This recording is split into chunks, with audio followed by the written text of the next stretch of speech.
이번 시간은 공업화학 8단원 환경과 안전 시간입니다. 그 중에서도 오늘은 두 번째 소단원인 화학물질의 취급과 관리에 대해서 한번 배워보도록 하겠습니다.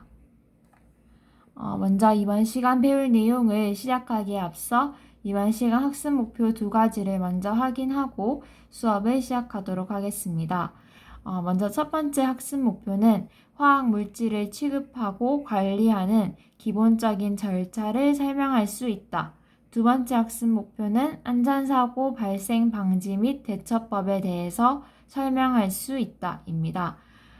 여기서 핵심이 되는 단어들을 선생님이 다른 색깔로 따로 표시를 해봤는데, 먼저 첫 번째 학습 목표부터 그 키워드를 확인하고 오늘 배울 내용으로 넘어가 보도록 하겠습니다. 먼저 첫 번째 학습 목표에서 키워드는 화학 물질을 취급과 관리입니다. 일단은 우리가 배우는 단원이 공업화학인 만큼 주로 화학 물질에 대한 안전에 대해서 배울 거고, 그 중에서도 이러한 화학 물질을 어떻게 우리가 취급하고 관리해야 하는지에 대해서 주로 배워보도록 하겠습니다. 그리고 두 번째 학습 목표는 안전사고와 발생 방지 및 대처법, 이 두 가지를 선생님이 키워드로 뽑았는데, 우리가 이런 화학 물질을 잘못 취급하거나 관리했을 때는 안전사고로 이어질 수 있고, 이러한 안전사고가 생기는 것을 방지하고, 또 혹시나 안전사고가 생겼을 때는 우리가 어떻게 현명하고 또 빠르게 대처할 수 있는지, 그 대처 방법에 대해서도 이번 단원을 통해서 우리가 배워보도록 할 겁니다. 우리가 지금 배우는 내용들이 앞으로 배울 내용들이 다소 당연한 소리이고 기본적인 내용일 수 있지만, 우리의 안전과 직결되는 부분인 만큼 여러분들이 적어도 귀는 열어두고 수업을 들었으면 좋겠습니다.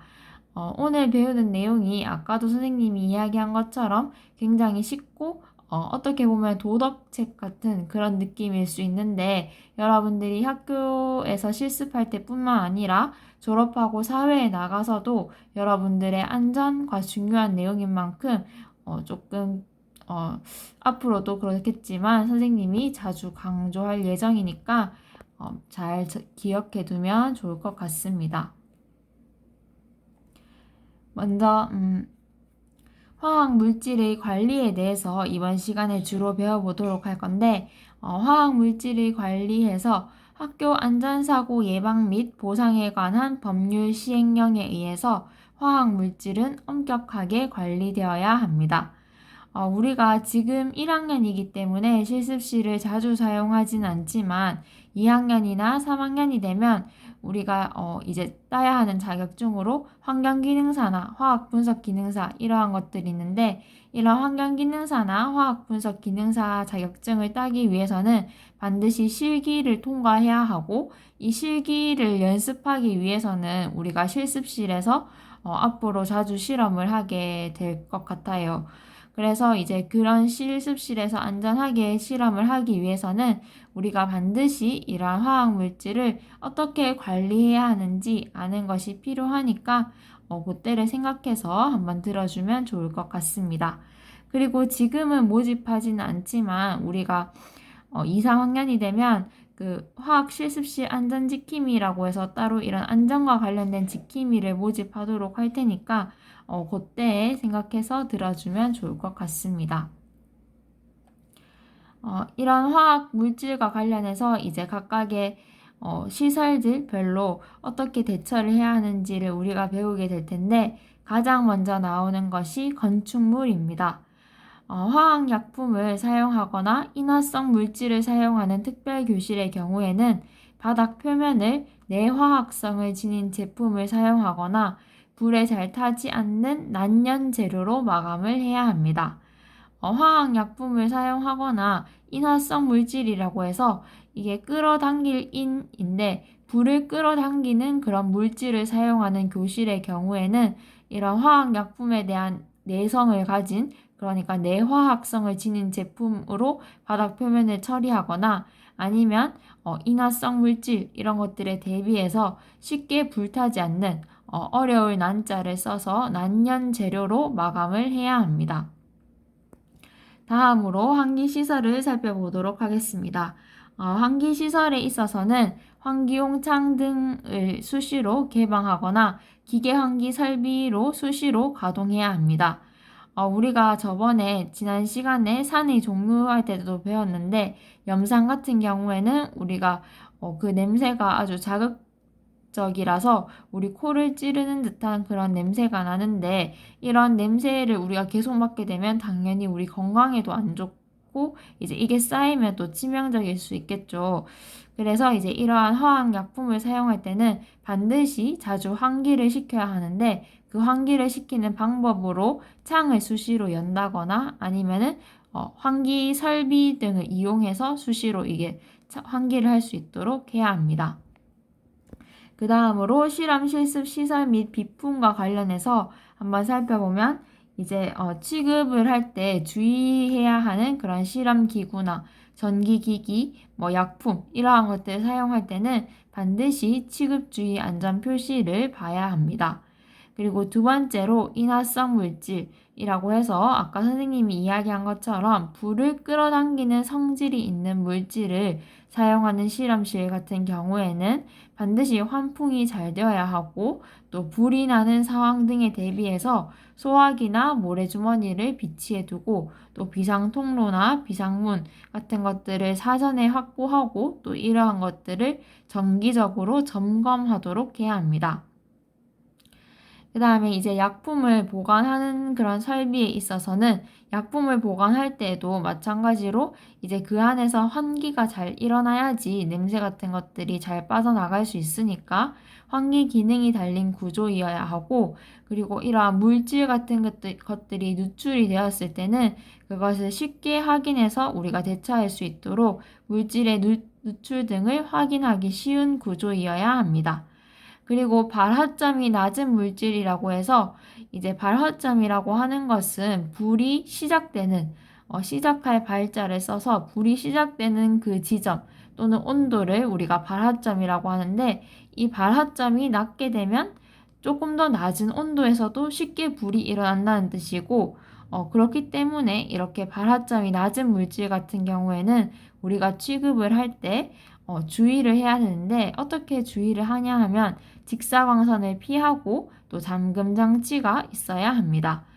직사광선을 바로 맞게 되면 그런 것들이 이제 계속 열로서 작용할 수 있기 때문에 온도가 올라가면 쉽게 이제 불이 날 수 있는 그런 상황이 올 수 있어서 반드시 직사광선을 피해서 우리가 이런 물질들을 보관할 수 있도록 해야 합니다.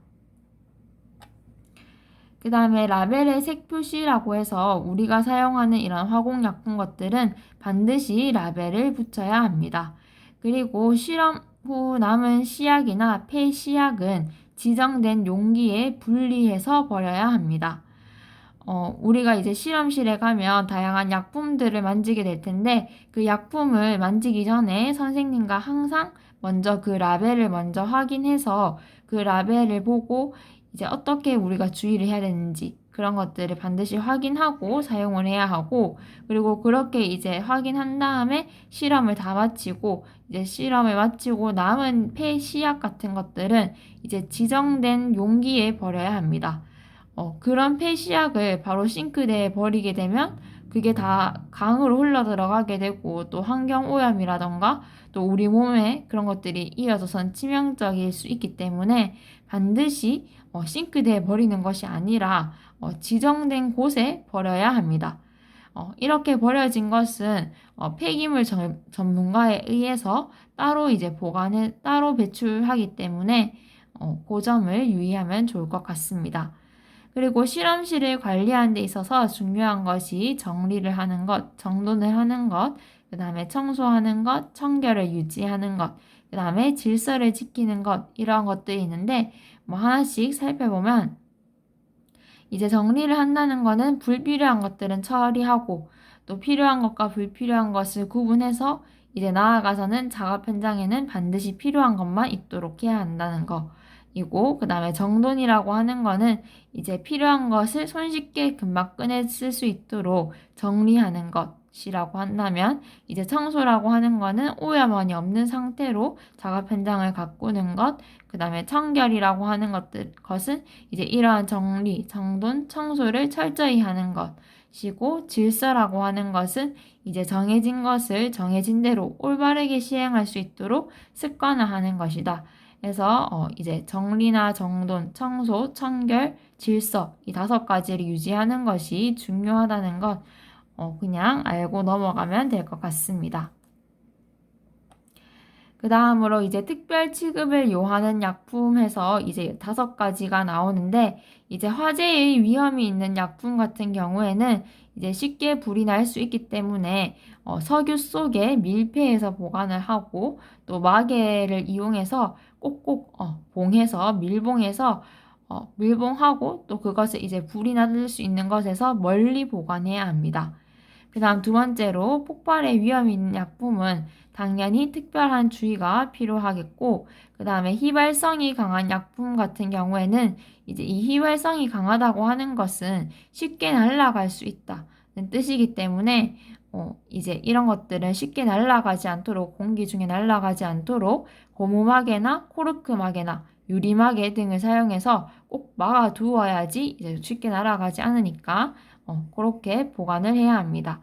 그 다음에 조회성과 풍해성이 있는 약품이라고 해서 이제 이거는 공기 중에 잘 녹는 성질이라는 말인데, 이렇게 공기 중에 잘 녹게 되면은 그냥 보관하게 되면은 당연히 공기 중에 녹아서 우리가 사용할 때는 사용할 수가 없으니까 반드시 밀봉해서 보관을 해야 되고, 그 다음 마지막 5번째로 극약 맹독성, 그러니까 독을 가지고 있는 이런 약품을 보관할 때는 일반 시약과 별도로 보관해야 하고, 그리고 그 장치를 철저히 관리할 수 있도록 해야 합니다.